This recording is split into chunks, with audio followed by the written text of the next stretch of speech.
Mesdames et messieurs, avez-vous remarqué comme les jeunes sont grands de nos jours? D'ailleurs, récemment, je suis tombé sur une étude qui disait « Les hommes d'aujourd'hui sont plus grands que les hommes d'antan ». Et forcé de constater que c'est vrai.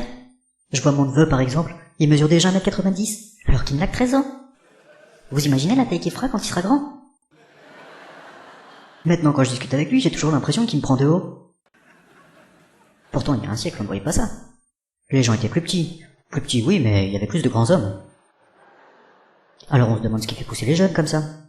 Certains pensent que c'est lié à la nutrition, et plus précisément aux OGM. Ils disent, puisque l'on élève les enfants aux OGM, ça finit par modifier ces jeunes pousses.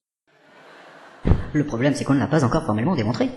Et je dis pas que c'est faux, mais tant qu'on ne l'a pas mis en évidence, restons mesurés. Parce que, comme vous le savez, il y a une grande différence entre croire et savoir. Et d'ailleurs, bien souvent, ce n'est pas parce que l'on croit que l'on en sort grandi. Or, dans l'étude que j'ai lue, à aucun moment il n'est fait mention des OGM. Selon cette étude, la principale cause avancée est liée au progrès. C'était marqué « Le progrès stimule la croissance ». Mais là encore, ça n'explique rien, parce que de tout temps on a progressé. D'ailleurs, le progrès d'aujourd'hui, c'est de tout miniaturiser.